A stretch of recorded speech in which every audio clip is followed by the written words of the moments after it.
Muito boa noite a todos aqueles que se empolgam com essas nossas pequenas reuniões a cada quinta-feira para tratar do tema das notas sobre notas, em geral comentando artigos previamente publicados pelo Colégio Notarial do Paraná, graças à generosidade da doutora Mônica Maria Guimarães de Macedo Dalla Vecchia, presidente daquele colégio, e a cada 15 dias esse artigo é publicado lá no site do Colégio Notarial, e, portanto, como nós temos reuniões semanais, os artigos são muito curtos, bastam para uma das nossas exposições aqui. Então,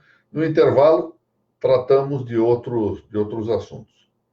Eu vou esperar um pouco mais a chegada dessa gente amiga que sempre frequenta aqui. Então, cumprimentando a doutora Mônica, o doutor Hilário Lula, a doutora Thaís Castelo Branco, Thaís Camati, a doutora Fabiana Cristina Zamproin Martins, o Magno Tiago Estrela, que está fazendo uma obra extraordinária lá no Maranhão. O Tiago tem essa... também outras pessoas têm, né? Aqui do nosso grupo, por exemplo, entre outros, mencionamos que é também característica da Thaís e da Mônica, a capacidade de logo executar as coisas, ou seja, não são projetos que ficam aí dormitando. Não, quando os projetos são aprovados, terminada a fase de deliberação, já executa. Muito bem, vamos lá passar a nossa pequena exposição de hoje, tratando do tema, de um tema importante dos dias atuais. Eu designei a anarquia das funções e apus um subtítulo: a recusa de cada um no seu quadrado. Então, vamos primeiro dar uma explicação aqui, muito respeitosa, mas eu nunca ouvi esse funk que tem essa letra, cada um no seu quadrado. Isso me foi contado, que existe uma coisa aí que se chama música com esta letra. Eu acho que eu nunca na vida ouvi um funk, portanto, não teria tido chance de ouvir este especificamente. Teria sido uma conjunção de fatores pouco provável. Mas achei muito interessante essa expressão para considerarmos aqui como um subtítulo dessa minha pequena exposição sobre o caos das funções no Brasil contemporâneo.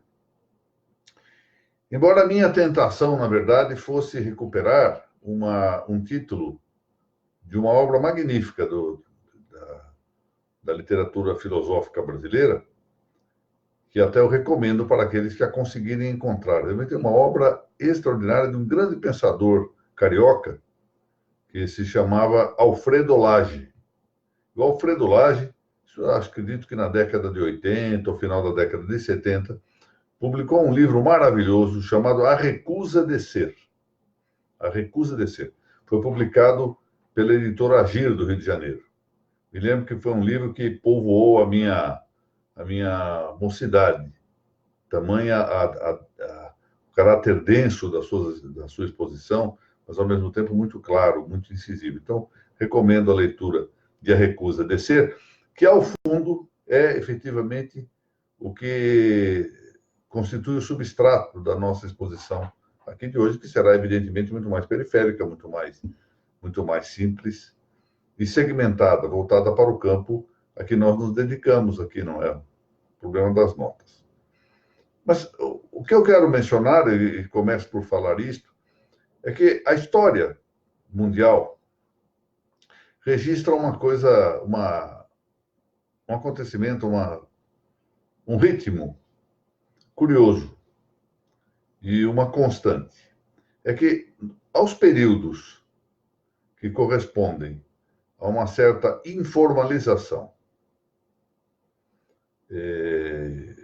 tendente ao caos, ou seja, informaliza-se tanto que esta informalização, de certo modo, significa também deformalização. Informar é tirar a forma, suprimir a forma.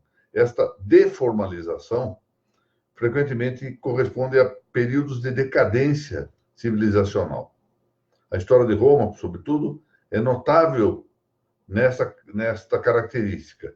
Ou seja, como disse um autor importante do direito espanhol, que aliás tem um livro sobre registro muito bom, Álvares Caperotipi, esse período de informalidades corresponde à formação de castas de burocratas, que vão decidindo de acordo com a sua subjetividade, informando ou deformando as práticas jurídicas. E o resultado é, quase sempre, e assim foi em Roma, o surgimento de um período de decadência da civilização.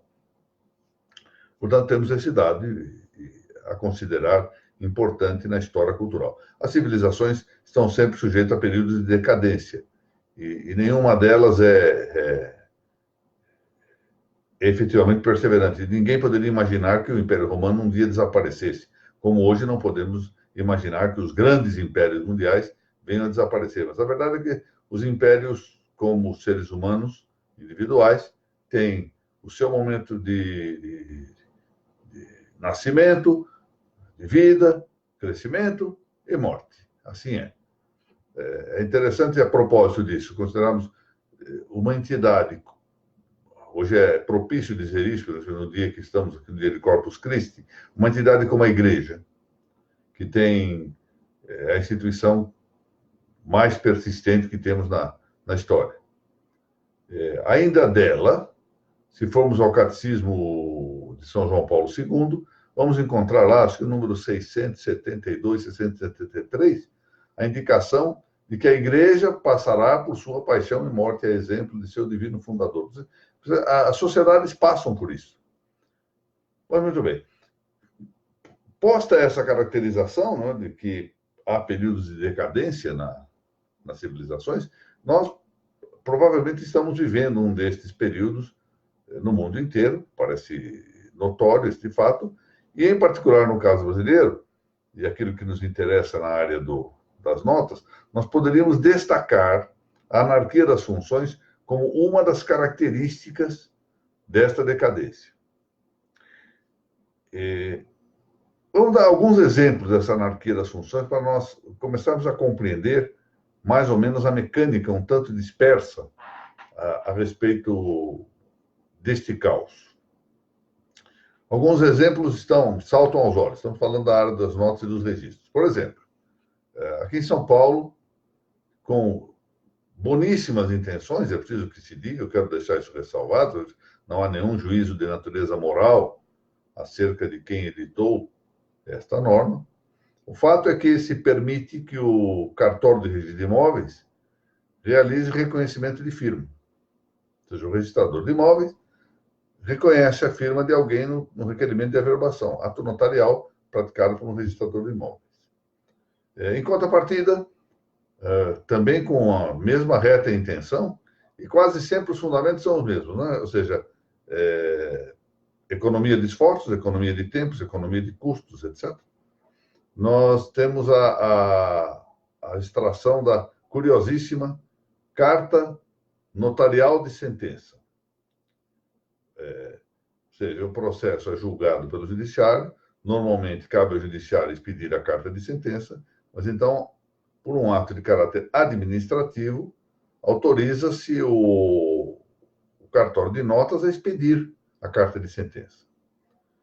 Então, é evidente que não cabe ao cartório de notas esta função, normalmente, e é, portanto, a admissão da função alheia. Aí a contrapartida vai que cria-se, esse é outro ato, cria-se uma instituição jurídica, o SEJUSC, criado não pela lei, não pela Constituição, mas pelo Poder Judiciário, e o SEJUSC passa, por sua vez, a homologar acordo em processos simulados e a expedir cartas de sentença formais de partilha em inventário e divórcio, substituindo as escrituras notariais. Não contente com isto, por exemplo, os cartórios passam a exercer funções de caráter administrativo. Então, começam não só a ter de informar, agora uma recente mudança na Lei 8.000, acho que é 8.212, 8.112, alguma coisa assim, essa lei do INSS, da Previdência Geral, do regime da Previdência Geral, impondo, sob penas graves, comunicações de toda ordem, dizendo que uma irregularidade na comunicação poderá levar a inflição de uma penalidade de multa gravíssima ao registrador. Ou seja, o registrador civil passa a ser um informante da esfera administrativa. Já isso havia sido dado ao notário, que deveria também prestar informações ao COAF. Ou seja, eu estava presente no dia em que isso se festejou, ou seja, no dia em que se deferiu uma função policial ao notariado, e os notários gostaram da ideia. É uma coisa que eu não consegui entender.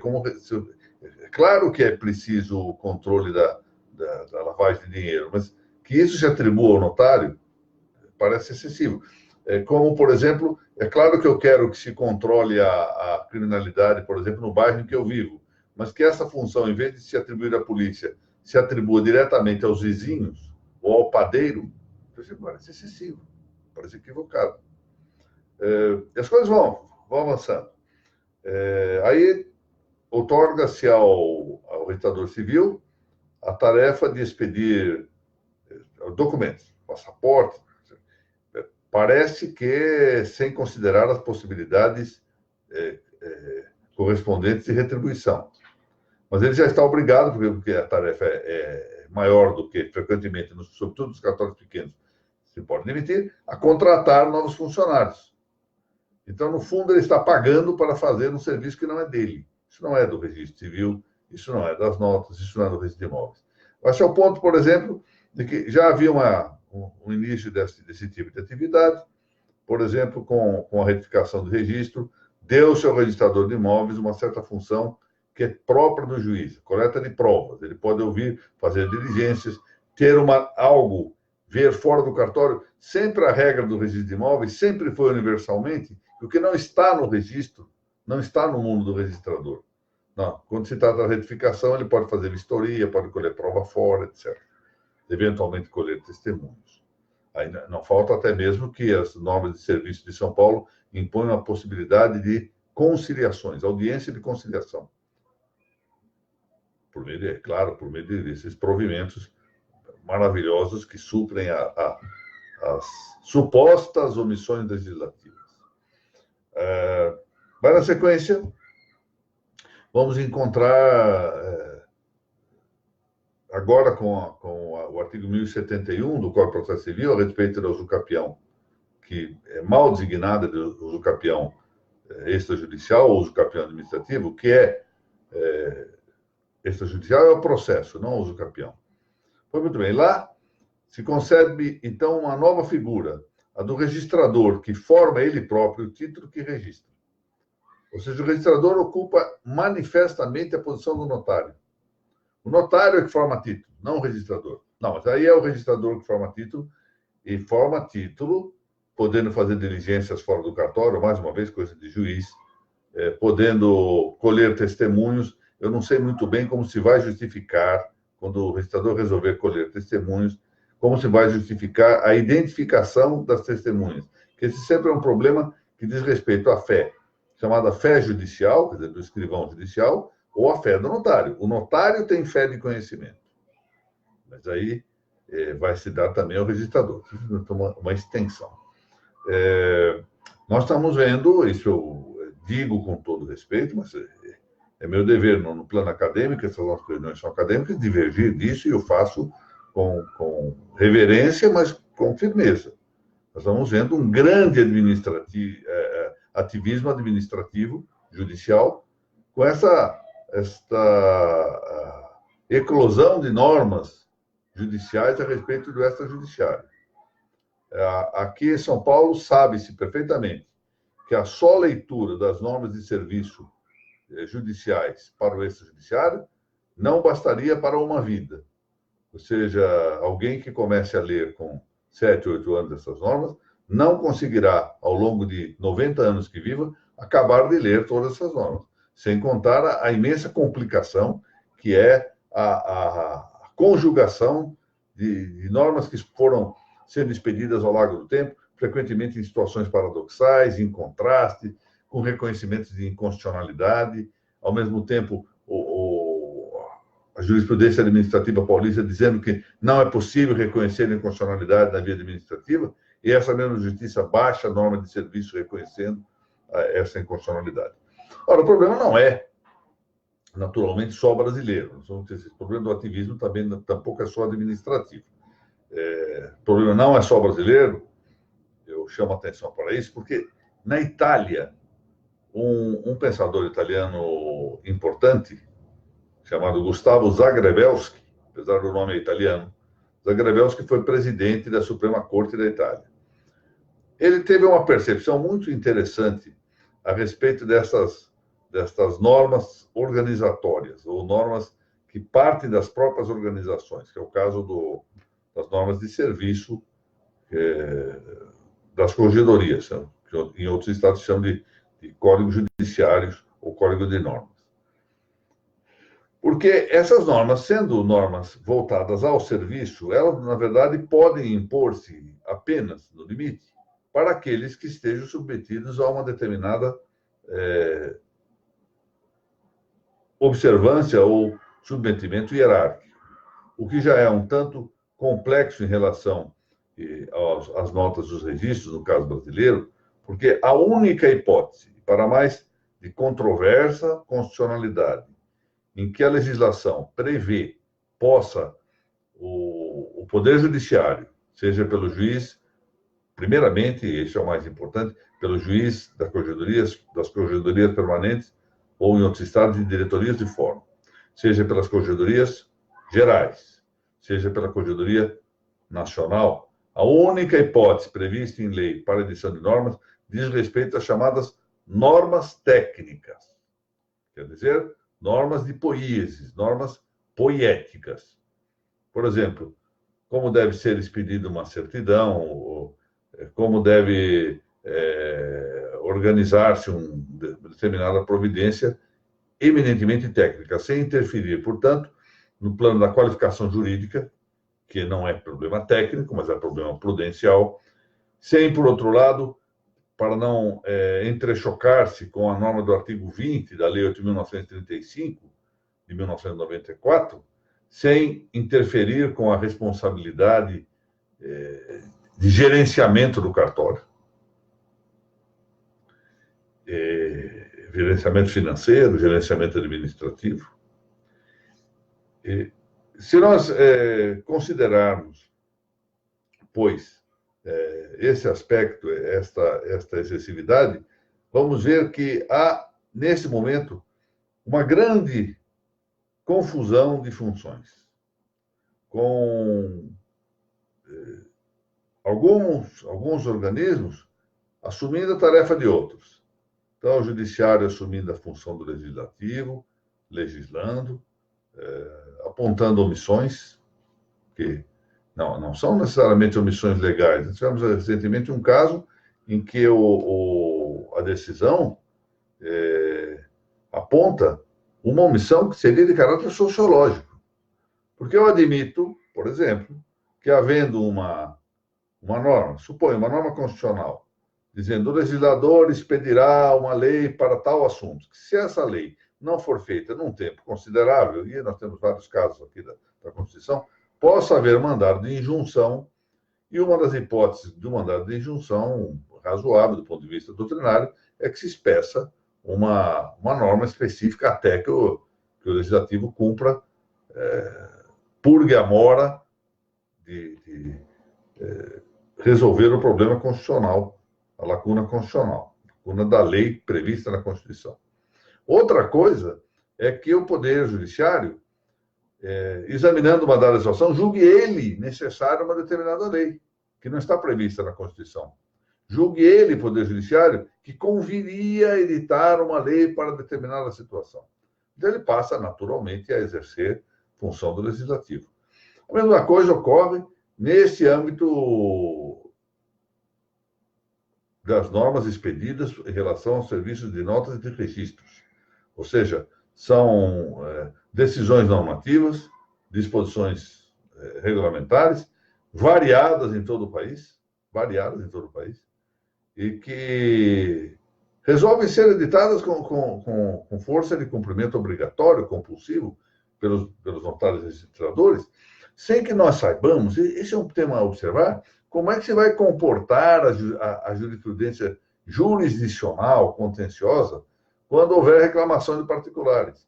Porque o grave problema, voltando ao tema que havia mencionado, o grave problema dessas normas, e que Zagrebelski apontou muito bem, é de que ela não se impõe apenas aos registradores e notários, apenas aos destinatários que devem ser prestadores do serviço público ou da atividade pública, mas ela se impõe também aos terceiros.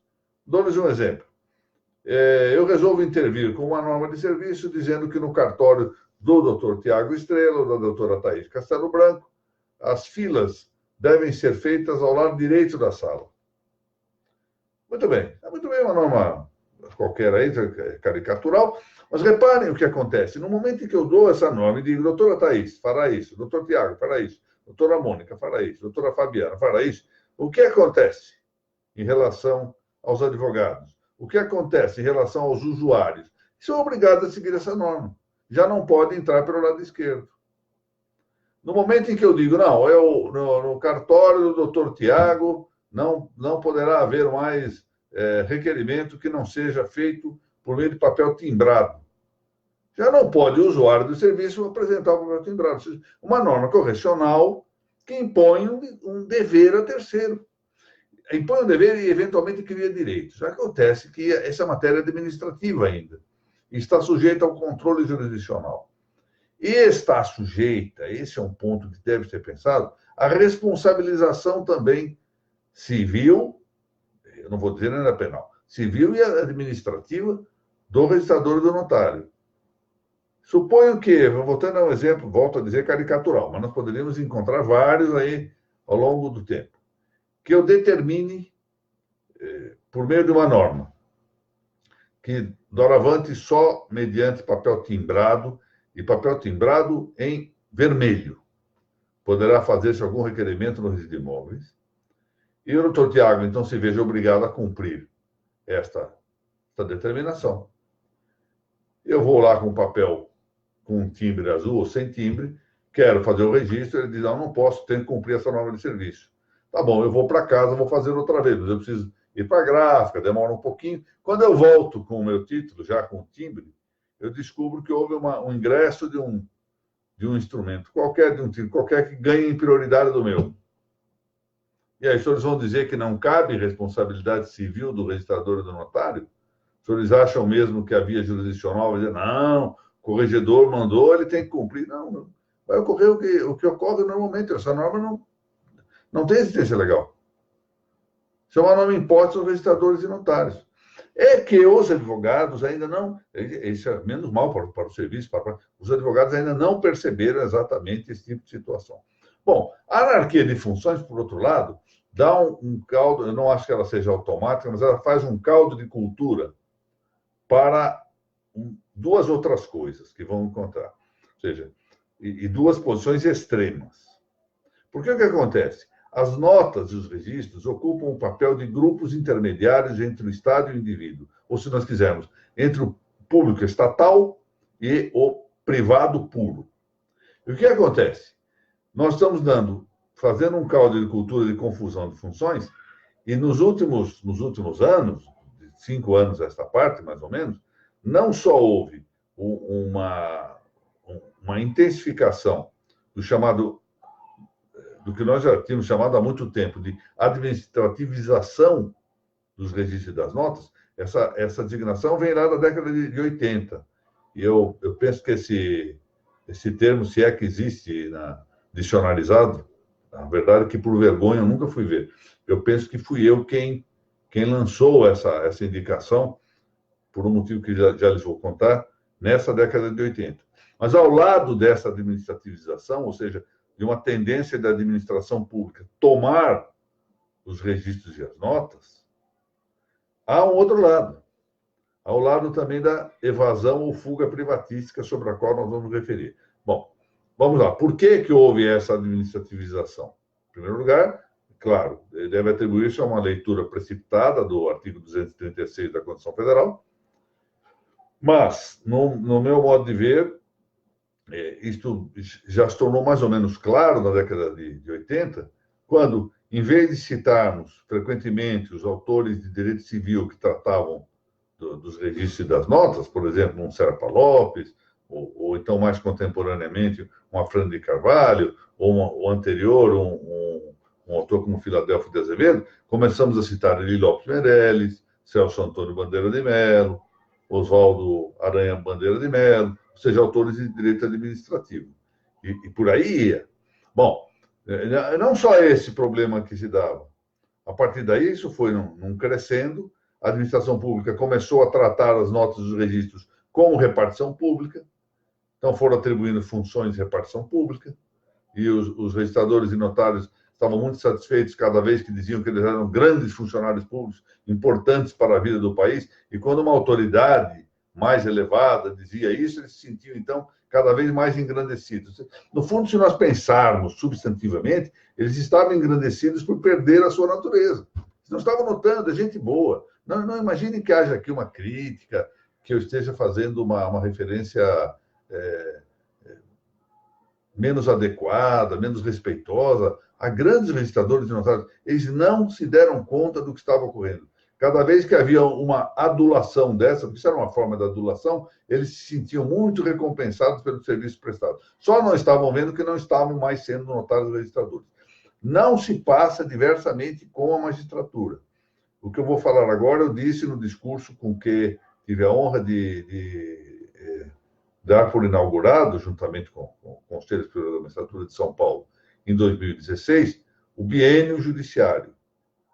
Lá nesse discurso disse claramente que a independência dos magistrados estava sendo trocada pela independência do poder. Que, em vez de admitir a independência de cada juiz, se estava trocando isto pela independência do poder como um todo. E o poder como um todo representado ou cristalizado em uma autoridade superior. Portanto, não é novidade essa administrativização. A contrapartida disto é exatamente a fuga privatística. Ou seja, competir com critérios puramente de mercado, critérios econômicos. Então, como é mais barato, evidentemente é mais barato fazer uma negociação privada. Por exemplo, eu trocar aqui um e-mail da minha casa com a doutora Thaís Camati e comprar lá os cavalos que ela tem lá em Paraíso das Águas, por um par de óculos ou por alguns livros, se ela quiser, é muito mais barato fazer isso do que fazer isso por meio. Economiza o tempo, economiza o dinheiro, etc. Faz-se assim, então o mercado oferece este atrativo. Olha, é mais barato e mais rápido, o senhor não precisa sair de casa, faça daí mesmo. E o que nós fazemos? Nós estamos transformando, no fundo, o notário em um mero documentador, como se o notário não tivesse entre a grandeza dos seus atributos, justamente a função de ser um consultor, de ser alguém que responde, de ser alguém que prevê, de ser um qualificador jurídico. Essa é a função grande do notário, é de ser jurista, não de ser alguém que prepara um documento. Ele não é um despachante, não é um amanuense, por mais que os amanuenses e os despachantes mereçam o nosso respeito, eles não são juristas. O notário é jurista.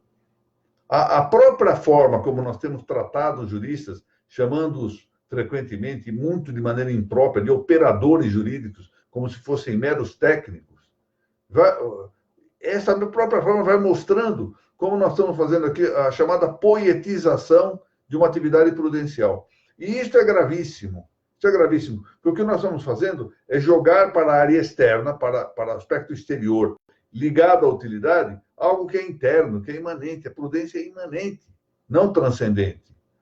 A prudência é algo interno, diz respeito à ação e não ao fazer, não ao fácil, ao produto. E a prudência está ligada ao bem e não à utilidade. Portanto, há uma grande confusão na área.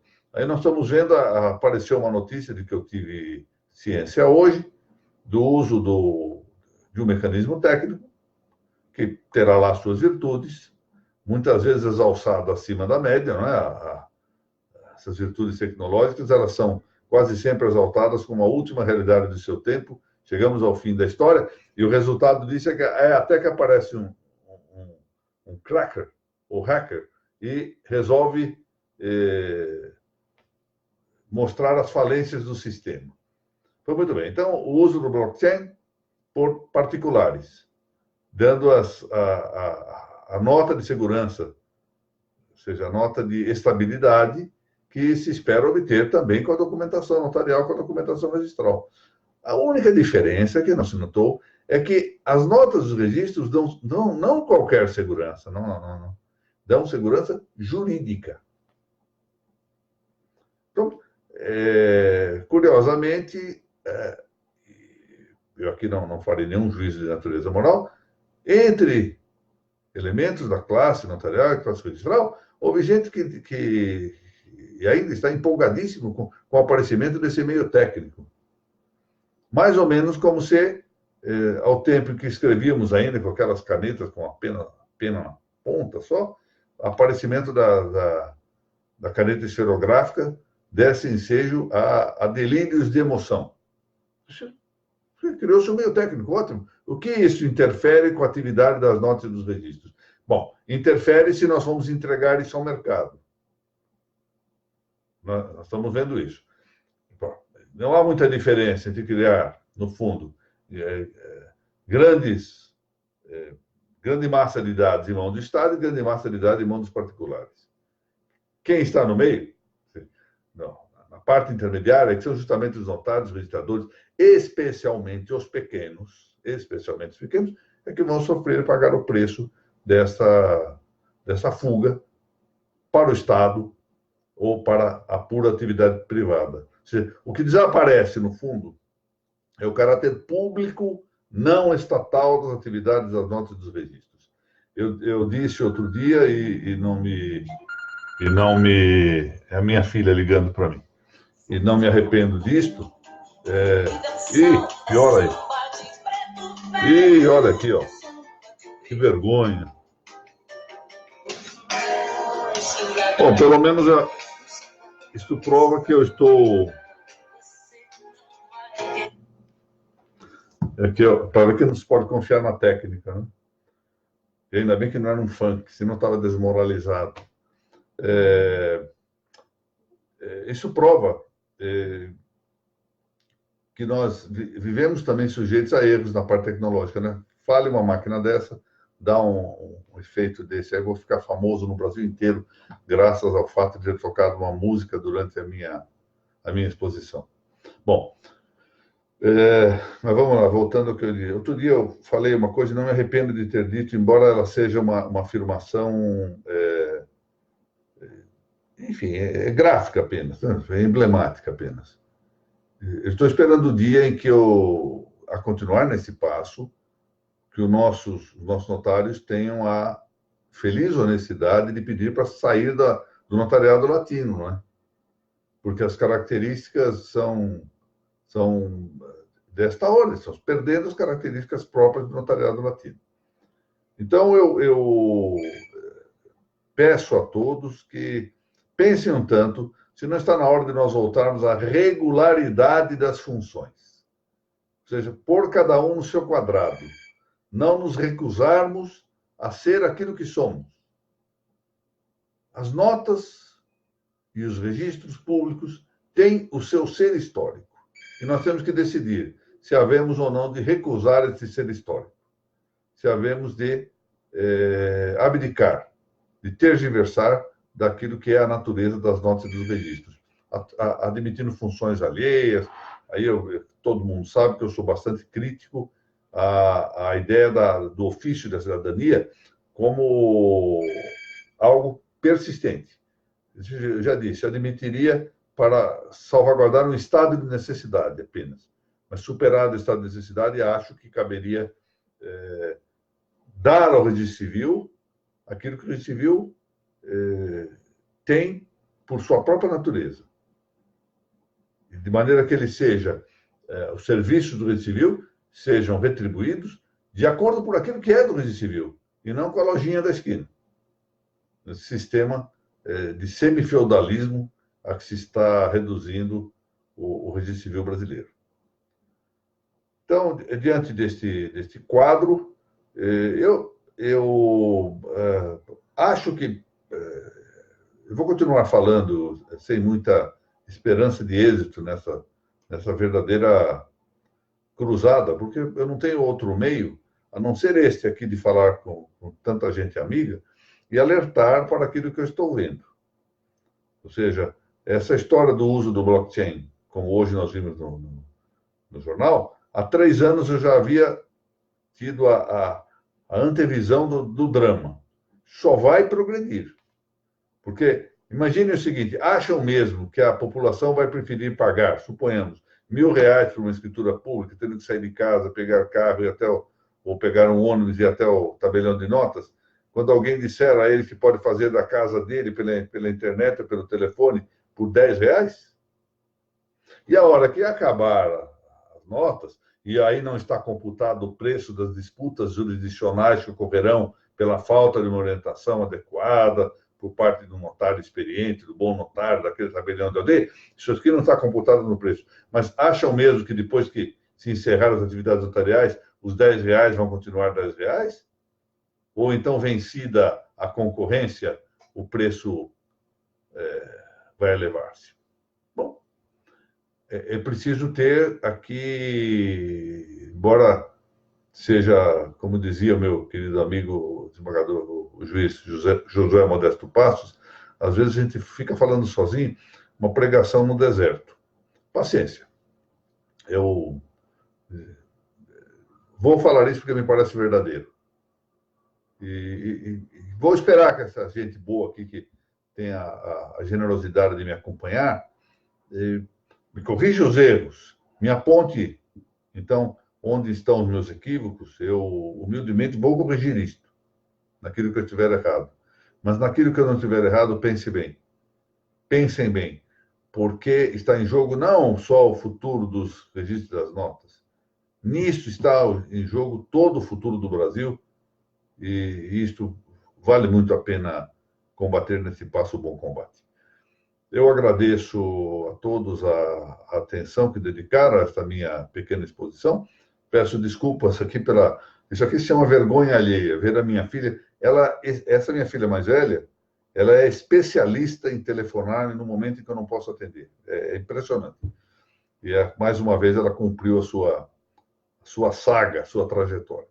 Eu peço desculpas, então, pela vergonha alheia, peço desculpas pela música que disparou aqui, pelo telefone que tocou ao lado, e desejo a todos, agora falando seriamente, que tenham neste dia de Corpus Christi a atração das bênçãos de Nosso Senhor.